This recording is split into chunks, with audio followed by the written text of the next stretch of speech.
بیل بجاؤ اور سما کی خبر سے باخبر ہو جاؤ۔ تو اس سے کیا ہوگا؟ خبریں ہو یا ری انیکٹمنٹ یا ہو صبح سویرے کے ٹوٹکے، سما کی خبر چاہیے تو بیل بجائیے۔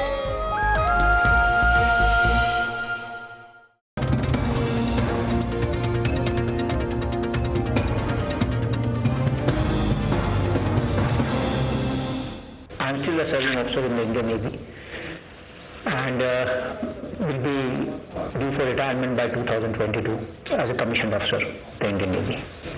After having completed 14 years of service by 2002, I commenced intelligence operations in 2003 and established a small business in Chabar in Iran. As I was able to achieve undetected existence and visits to Karachi in 2003 and 2004, and having done some basic assignments within India for war, I was picked up by war in 2013 end. Ever since, I have been directing various activities in Balochistan and Karachi at the behest of war. I was trying to cross over into Pakistan from the Sarawan border in Iran on 3rd March 2016. And was apprehended by the Pakistani authorities while on the Pakistani side. السلام علیکم۔ آج ایک announcement کے اندر ہمیں یہ بتایا گیا ہے کہ فیلڈ جنرل کورٹ مارشل انہوں نے بھارتی ایجنٹ کلبھوشن یادیو، جس کو 3 مارچ 2016 کو گرفتار کیا گیا تھا چمن کے بارڈر کے اوپر، اور اس نے اپنے اعترافی بیان کے اندر سارا کچھ مان بھی لیا کہ میں را کا ایجنٹ ہوں۔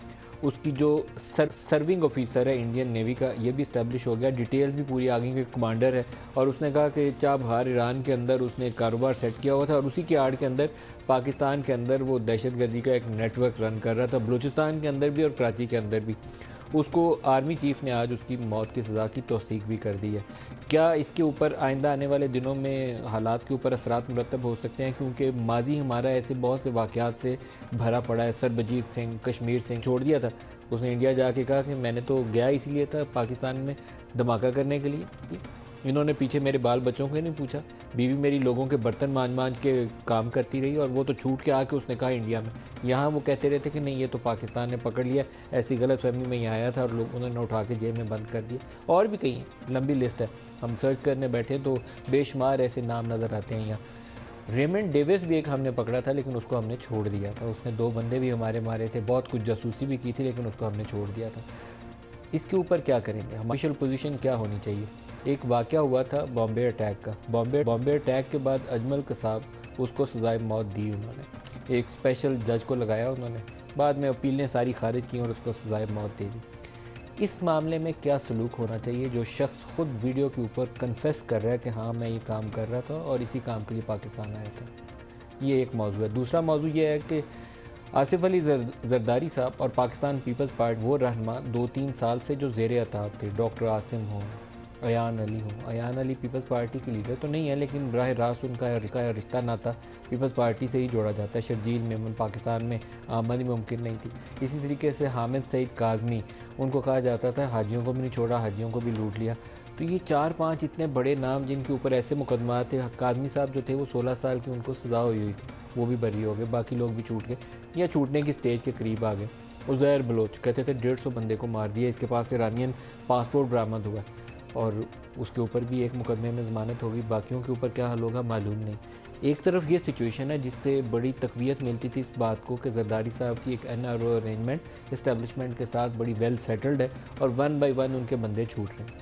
اب ساتھ ان کے 2-3 ساتھی جو ہیں مسٹیریسلی ڈس اپیئر ہو گئے ہیں، جس کے اوپر فرحت اللہ بابر صاحب کہہ رہے ہیں کہ یہ آئین پاکستان کا اگر ہم دن منا رہے ہیں تو ساتھ ہی ایسے دن کے موقع کے اوپر ہی اگر ایک پولیٹیکل پارٹی کے لوگوں کی مسٹیریس ڈس اپیئرنس ہو رہی ہے تو یہ اس سے بالکل متصادم ہے۔ اس کو بھی پروگرام میں ہم ڈسکس کریں گے کہ یہ ڈس اپیئرنس کیوں ہو رہی ہے۔ اسلام آباد اسٹوڈیوز میں ہمارے ہیں جنرل اعجاز اعوان صاحب، معروف ڈیفنس انالسٹ ہیں، ویلکم کرتے ہیں آپ کو۔ اس کے علاوہ خرم دستگیر خان ٹریڈ منسٹر، وہ ہمیں very shortly P M L N سے جوائن کر لیں گے، اور سعید غنی صاحب پاکستان پیپلز پارٹی سے، وہ ہمارے ساتھ ہیں۔ تینوں کو خوش آمدید کہتے ہیں۔ اس کے علاوہ شیخ رشید احمد، وہ ہمیں ٹیلی فون لائن کے اوپر ہمارے ساتھ شامل ہو رہے ہیں۔ شیخ رشید صاحب آپ کو بھی خوش آمدید کہتا ہوں پروگرام کے اندر۔ آپ فرمائیے گا کہ آج کلبھوشن یادیو اس کو سزائے موت ہوگی، آپ کا رد عمل کیا ہے؟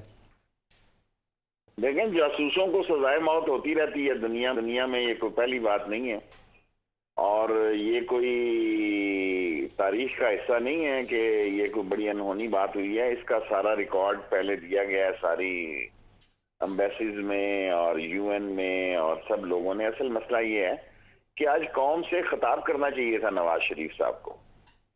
یہ کوئی معمولی بات نہیں ہے, یہ پاکستان کی سیاست میں بہت بڑا فیصلہ ہلچل ہے. اور انہوں نے وہاں سری لنکا سے ایک آدمی اٹھایا بارڈر پہ, پاکستانی ریٹائرڈ کرنل حبیب ظاہر. ظاہر ہے انڈیا اس کو کس رنگ میں پیش کرے گا, ہمیں یہ سوچ رکھنے میں کوئی غلطی نہیں ہونی چاہیے کہ تو پرائم منسٹر کو قوم سے کیوں خطاب کرنا چاہیے تھا شیخ صاحب؟ پرائم منسٹر آج تک کلبھوشن یادیو کا اس کا نام لیتے اس کا وضو ٹوٹ رہا ہے. وہ آ کے بتائے کہ بھئی یہ کیا کیسے مسئلہ ہوا, اور سی پیک کے خلاف پسنی میں گوادر میں چاہ بہار سے بیٹھ کر ایرانین علاقے سے بیٹھ کے انڈین کیا ان کا ساری اسٹریٹجی تھی. اور وہ شخص جو 1923 میں ریٹائر ہو رہا ہے اس کے بارے میں کہہ رہے ہیں جناب 2023 میں کہ وہ تو ایکس آرمی مین تھا اور وہ x naval chief army commander تھا. اور سیکنڈلی آپ یہ دیکھیں کہ سب سے جو بڑی بات یہ ہے کہ ہم لوگ مودی کی گورنمنٹ کی سوچ کو اور اس کی زہر آلود مذہبی انتہا پسندی کو سمجھنے سے آ رہی ہیں. آج انڈیا سیکولر نہیں ہے, آج انڈیا نفرتوں کا اور اقلیتوں کا اور مذہبی تفرقہ بازی کا ایک ہیڈ کوارٹر بنا ہوا ہے. اور اس میں جو سب سے اہم بات ہے ہمارے ہم سے شیخ صاحب, یہ انڈیا تو وہ ہے جس کا ابھی پرائم منسٹر مودی ہے, جس پہ گجرات میں ہزاروں مسلمانوں کو مارنے کا الزام ہے, اور اس کا چیف منسٹر یوگی ہے, اور اس کے متعلق بھی اب کوئی شک و شبے کی گنجائش باقی نہیں ہے کہ انڈیا کس طرف جا رہا ہے. لیکن یہ بتائیے کہ یہ جو کلبھوشن یادیو ہے اس کی سزا ہوئی ہے, کیا اس کی ایگزیکیوشن آپ کو لگتا ہے کہ ہم فوراً کر پائیں گے یا ابھی مسئلہ ابھی چلنا ہے آگے؟ دیکھیں اس میں ٹک فار ٹیٹ ہونی چاہیے. لیٹس سی کہ انڈیا کس طرح موو کرتا ہے. ہمیں دیکھنا ہے کہ ہندوستان, ہم دیکھیں یہ ہندوستان سے مذاکرات اور امن کی معاملہ اور امن کی آشا جو ہے وہ جنگ کی بادشاہ میں بدلتے زیادہ دیر نہیں لگی تاریخ میں. امن کی آشا میں اور جنگ کی بادشاہ میں ایک کچے دھاگے کا رشتہ ہی رہا ہے. اور یہ مذاکرات جن میں بھٹو اور سورن سنگھ کے درمیان دن میں 2 مرتبہ ہوئے ہیں, اور یہ سارے مذاکرات انڈکلیئر وار انڈیا نے کی ہوئی ہے. اور یہ جو کچھ کراچی سے اسلحہ برآمد ہوا ہے, جو کچھ پیس آپ کو ملا بلوچستان میں, اس میں کلبھوشن یادیو کی انفارمیشن کا بہت بڑا دخل ہے. تو شیخ صاحب آپ کو لگتا ہے اس کے اوپر ابھی ایکسٹرنل فیکٹرز جو ہیں وہ ابھی دیکھنے باقی ہیں کہ امریکہ کیا کہتا ہے, دہلی سے کس طرح کا ریئیکشن آتا ہے, یہ چیزیں ابھی دیکھنی باقی ہیں ابھی؟ لیکن ہم دیکھیں اس وقت پاورفل سٹیج پہ آ گئے ہیں, سب چیزیں سیاسی پارٹیاں اور سیاستدان دیکھتے ہیں, حکومتیں دیکھتی ہیں, ہم کو اس کو لٹکا نہیں رہے. ایک فیصلہ ہوا ہے اور اس فیصلے کے کیا نتائج ہوتے ہیں. آج کا انڈیا کوئی گاندھی کا انڈیا نہیں ہے, آج کا انڈیا کوئی نان الائنڈ انڈیا نہیں ہے. آج کا انڈیا جو ہے وہ امریکہ کے ہاتھ کی چھڑی اور جیب کی گھڑی ہے. اور ایسے عالم میں کہ دنیا کی سیاست میں سی پیک کے خلاف یہ دونوں مل کر جو ایک رول ادا کر رہے ہیں, اس میں ہماری معاملات ہم نے کس ڈھنگ سے اور کس طرح رہنے ہیں. میں سمجھتا ہوں کہ یہ بہت بڑا واقعہ بننے جا رہا ہے میری سوچ کے مطابق.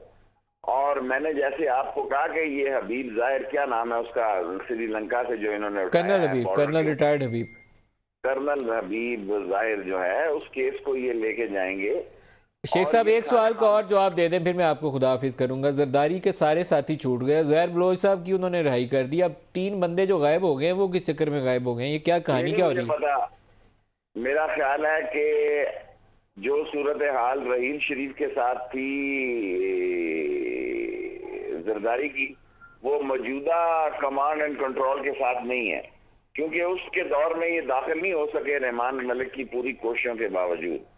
اور یہ کون 3 آدمیوں کے پیچھے کیا معاملات ہیں اور کیسے معاملات ہیں. کیا زرداری صاحب کی نئی اسٹیبلشمنٹ کے ساتھ کوئی ملاقات ہوئی؟ میں نواز شریف اور زرداری کی ملاقات اور انڈرسٹینڈنگ کے بارے میں تو کچھ نہ کچھ کہنے کی پوزیشن میں ہو جاؤں گا, لیکن اسٹیبلشمنٹ یہ ایسی اسٹیبلشمنٹ ہے, یہ سمجھدار عسکری اسٹیبلشمنٹ ہے. سر جی دیکھیں, بغیر اسٹیبلشمنٹ سے ملاقات کیے ہوئے, انڈرسٹینڈنگ کیے ہوئے بندے نہیں چھوٹتے, یہ تو آپ کو بھی پتہ ہے نا جی, بندے چھوٹے ہیں. یہ ضروری نہیں ہے کہ یہ ٹاپ پرائورٹی پہ ہو, یہ کرنل اور بریگیڈیئر لیول کے لوگ طے کر لیتے ہیں. اصل مسئلہ پاناما لیک ہے.